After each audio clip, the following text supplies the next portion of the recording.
Hey there, music lovers! Have you ever wondered about the hidden moments in the life of a country music legend?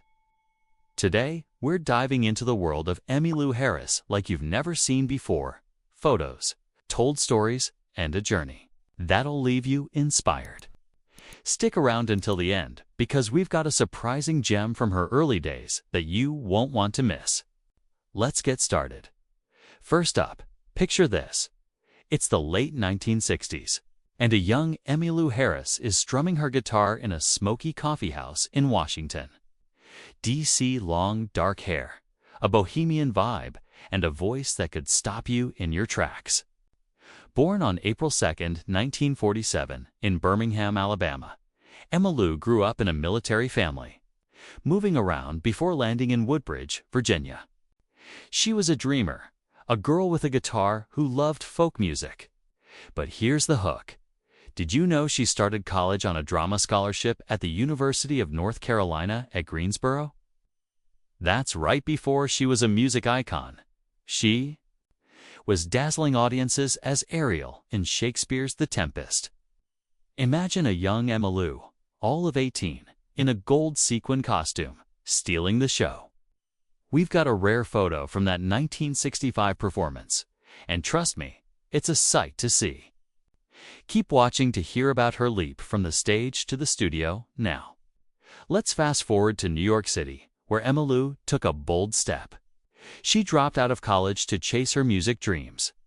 She was barely 20, playing gigs in Greenwich Village, soaking up the folk scene. But life wasn't easy. She married songwriter Tom Slocum, had a daughter named Hallie, and recorded her first album, Gliding Bird. In 1969, the album was a flop, and her marriage fell apart soon after. Broke and heartbroken, she moved back to her parents' home in Maryland with her baby girl. Here's where it gets interesting. Emmylou didn't give up. She started singing in D.C. area clubs like the Cellar Door, where she caught the eye of a local duo, Bill and Taffy Danoff. They introduced her to club owners, and soon, her voice was turning heads. Want to know who changed her life forever? Stay tuned. Enter Gram Parsons, the guy who flipped Emmylou's world upside down. In 1971, a mutual friend recommended her to Gram, a rising star in country rock. When he heard her sing, he knew she was special. Emmylou joined his band, and their chemistry was electric. They recorded albums like GP and Grievous Angel, blending country and rock in a way that felt fresh and raw. Photos from those days show Emmylou with her long, flowing hair, standing beside Gram, both of them looking like they were born to make music together. She once said they were like dancing partners who fell into step instantly. But tragedy struck in 1973 when Gram died of a drug overdose at just 26. Emmylou was devastated. But she turned her grief into art, writing Boulder to Birmingham, a heartbreaking tribute to her friend, curious about how she kept his legacy alive. You'll want to stick around for that. After Gram's death, Emmylou could have walked away, but she doubled down. She signed with Reprise Records and released Pieces of the Sky in 1975, an album that put her on the map, with hits like If I Could Only Win Your Love. She showed the world her crystalline voice and knack for picking soulful songs. Rare photos from this era capture her in fringed jackets and hippie blouses, rocking that bohemian style she's famous for. Her band, the Hot Band, featured legends like James Burton and Rodney Crowell, and they brought her music to life. By the late 70s, she was a star, with albums like Luxury Liner and Quarter Moon in a 10-cent town climbing the charts. But here's a question. What made Emmylou stand out in a male-dominated industry? Keep watching to find out. Emmylou's secret sauce. Her heart and her willingness to collaborate. She's worked with everyone from Bob Dylan to Dolly Parton to Neil Young.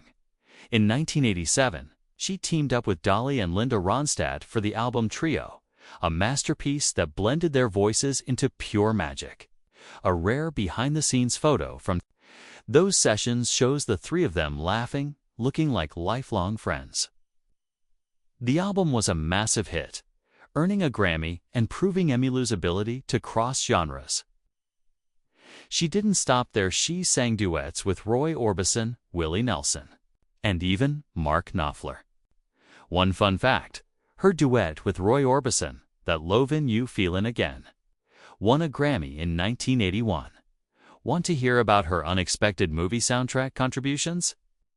Don't go anywhere. Speaking of soundtracks, Emmylou's voice has graced some iconic films.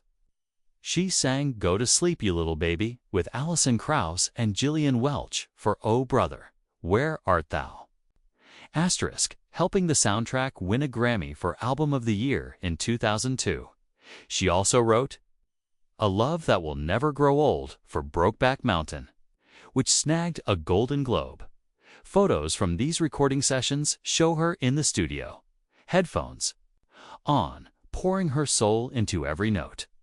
But Emmylou wasn't just about music. She's got a big heart. She's been a fierce advocate for causes like ending landmines, supporting Vietnam vets, and even boycotting KFC for their factory farming practices. How does a country star become a humanitarian hero? The answer's coming up. By the 1990s, Emmylou was reinventing herself. She formed the Nash Ramblers and recorded a live album at the Ryman Auditorium, a crumbling Nashville landmark. That album, At the Ryman, sparked a revival for the venue. And photos from those nights show Emmylou commanding the stage with her silver hair shining. Yes, she started embracing her gray hair in the 90s, a bold move that became her signature. Look, her 1995 album Wrecking Ball, produced by Daniel Lanois, was a game-changer, leaning into moody, atmospheric sounds. Songs like Where Will I Be and Orphan Girl showed her fearless creativity. Fans still talk about that album as a turning point. Want to know what inspired this shift? Keep watching. Gone of the rarest photos we found is from 1971, showing Emmylou busking on the streets of D.C. before she was famous. She's got her guitar case open, a few coins scattered inside, and a look of pure determination. That's the Emmylou Harris story. Great talent and a heart full of music. So, what's your favorite Emmylou song or moment? Drop it in the comments. And don't forget to like, subscribe, and hit that bell so you never miss a video. Thanks for watching until the end. You're the real MVPs.